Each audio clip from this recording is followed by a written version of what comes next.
আসসালামু আলাইকুম। নজরুল ইসলাম বাবু স্বাগত জানাচ্ছি এনটিভির মধ্যরাতের খবরে। ক্রাউন সিমেন্ট শিরোনাম দেখছিলেন, এবার পুরো খবর।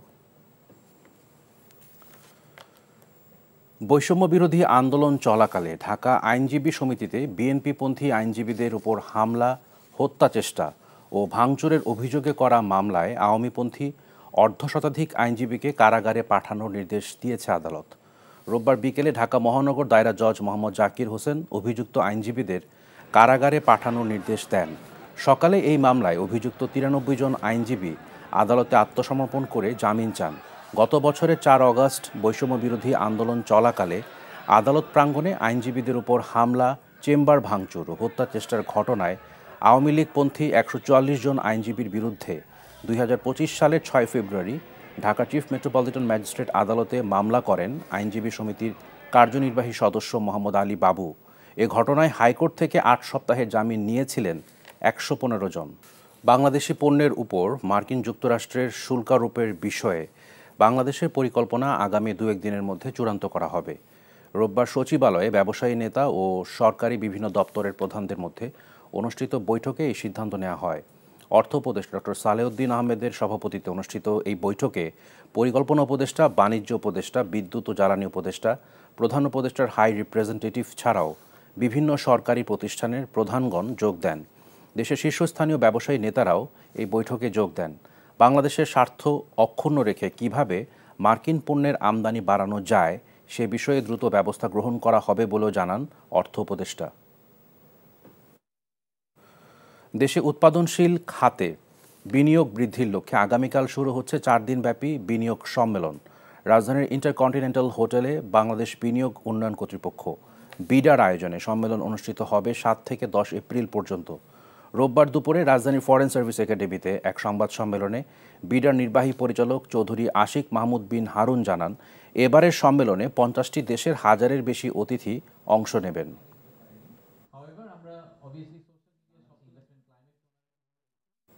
ভারতের পার্লামেন্টে মুসলিম ওয়াকফ সংশোধন বিল 2025 আইন পাশ করে সে দেশের সংখ্যালঘু মুসলমানদের অধিকার খর্ব এবং বৈষম্যমূলক আচরণের চেষ্টা হয়েছে বলে মন্তব্য করেছেন বিএনপির জাতীয় স্থায়ী কমিটির সদস্য সালাউদ্দিন আহমেদ। গুলশানে বিএনপি চেয়ারপারসনের কার্যালয়ে রোববার এক সংবাদ সম্মেলনে এমন মন্তব্য করেন তিনি। সাম্প্রদায়িক সম্প্রীতি বজায় রাখতে ভারত সরকার এই আইন পুনর্বিবেচনা করবে বলেও প্রত্যাশা বিএনপির।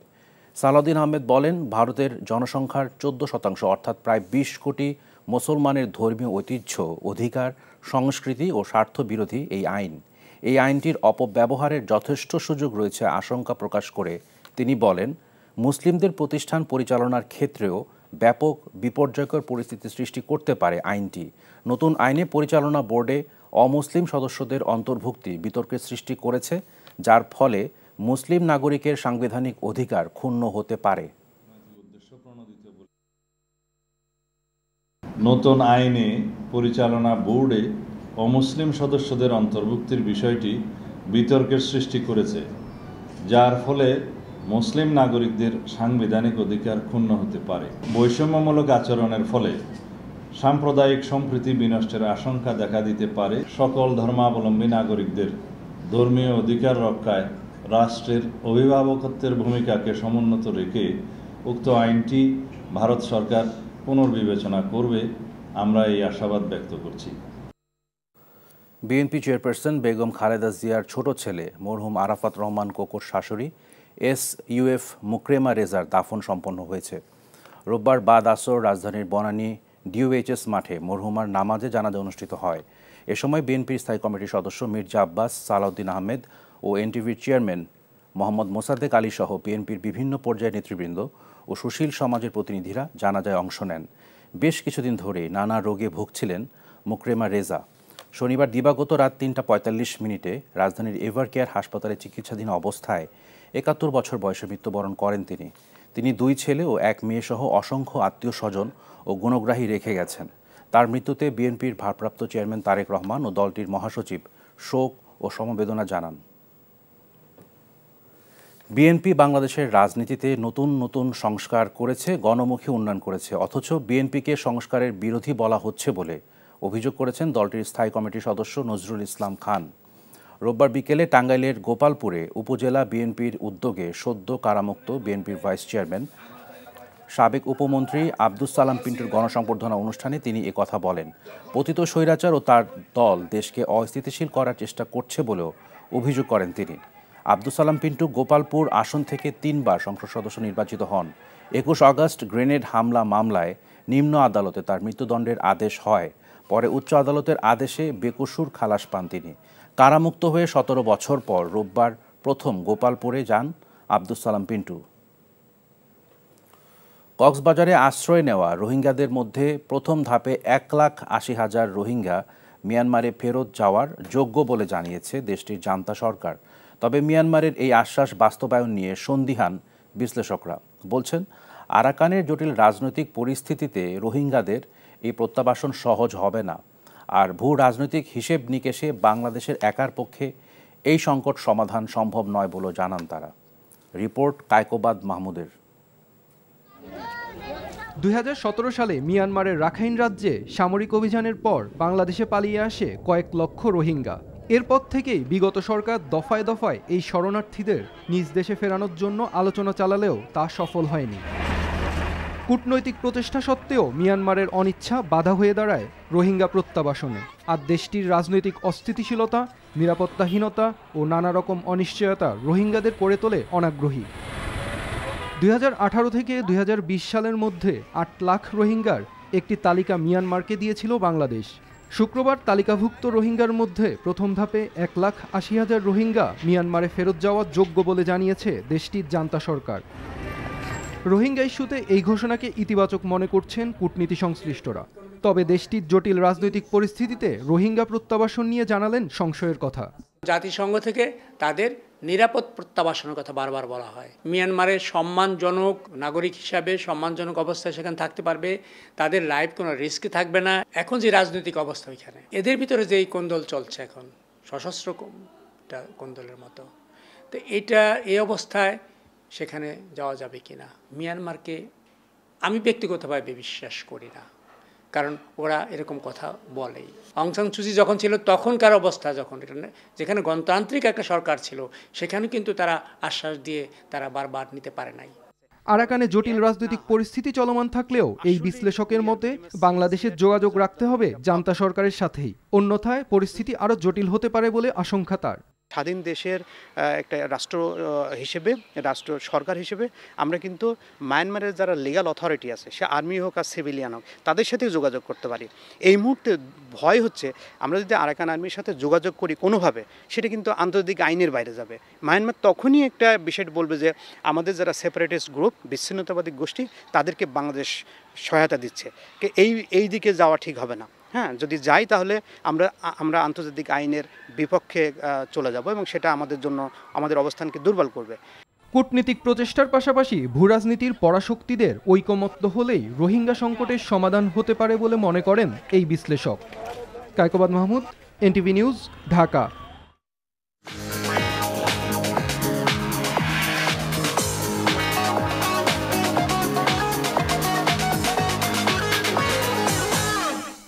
মার্কেন্টাইল ব্যাংক অর্থনীতির খবর।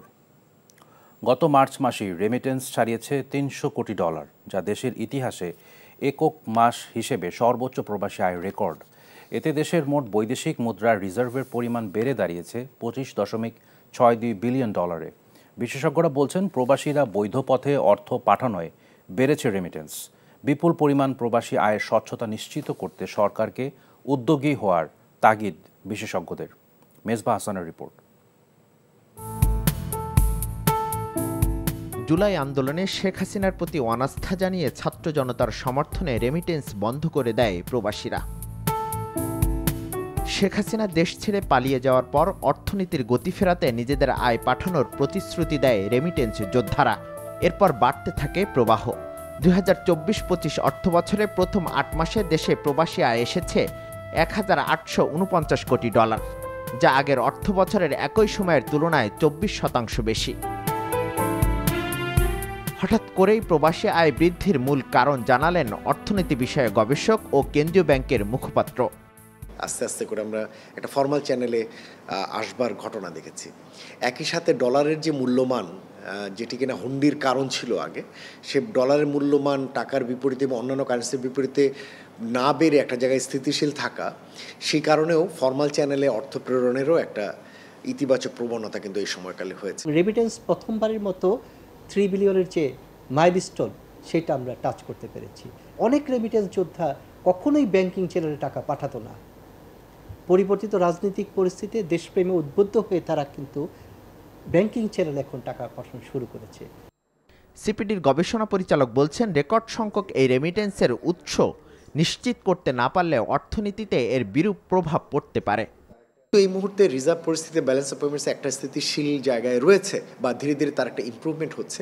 আমার মনে হয় যে সরকারের এখন সময় এসছে বৈদেশিক রেমিটেন্স নেবার ক্ষেত্রে তার যে পূর্বতন অবস্থান, যে প্রপার ডকুমেন্ট সাবমিশনের মাধ্যমেই কেবলমাত্র ইনসেন্টিভগুলো সে রিসিভ করতে পারবেন, সেরকম নিয়মগুলো আবার ধীরে ধীরে পূর্ণ দামে কার্যকর করা।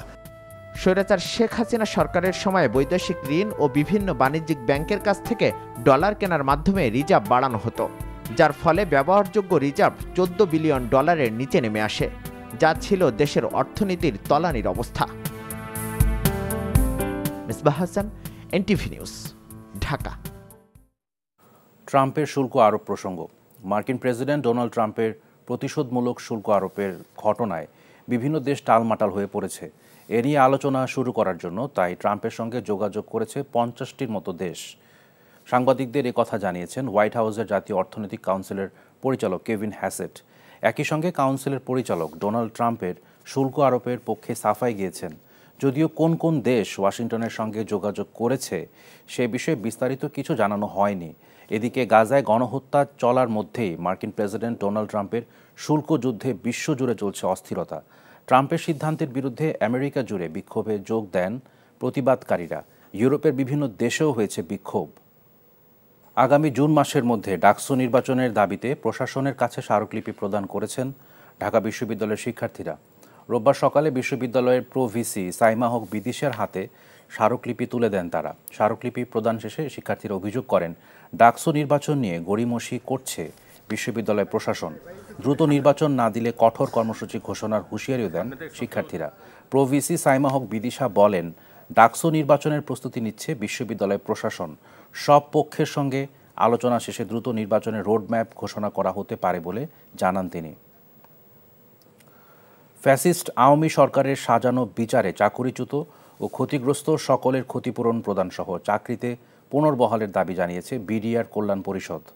রাজধানীর কেন্দ্রীয় শহীদ মিনারে রোববার সকাল থেকে অন্তর্বর্তীকালীন সরকারের কাছে বিডিআরের 2 দফা দাবিতে অবস্থান কর্মসূচি পালন করে বিডিআর কল্যাণ পরিষদ।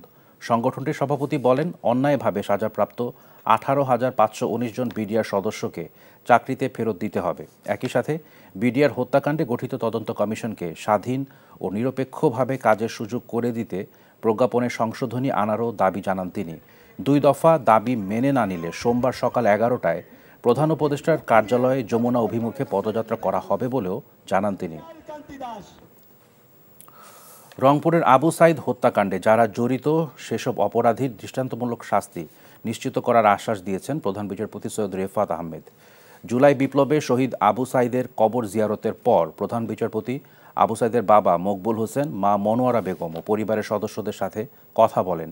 এ সময় হাইকোর্ট ডিভিশনের বিচারপতি জাফর আহমেদ, রংপুর জেলা ও দায়রা জজ এবং জেলা প্রশাসক উপস্থিত ছিলেন। শহীদ আবু সাইদের বড় ভাই রমজান আলী জানান, তার ভাইয়ের হত্যাকারী প্রত্যেককে বিচারের মুখোমুখি করা হবে বলে প্রধান বিচারপতি তাদের আশ্বস্ত করেছেন। বগুড়া শহরের কৈগারী পূর্ব পাড়ায় অগ্নিকাণ্ডে ক্ষতিগ্রস্ত 5টি পরিবারের মাঝে নগদ অর্থ খাদ্য সামগ্রী বিতরণ করেছেন বিএনপির নেতারা। রোববার বিকেলে কৈগারী পূর্ব পাড়ায় অগ্নিকাণ্ডে ক্ষতিগ্রস্ত এলাকা ঘুরে দেখেন বিএনপি চেয়ারপারসনের উপদেষ্টা হেলালুজ্জামান তালুকদার লালু।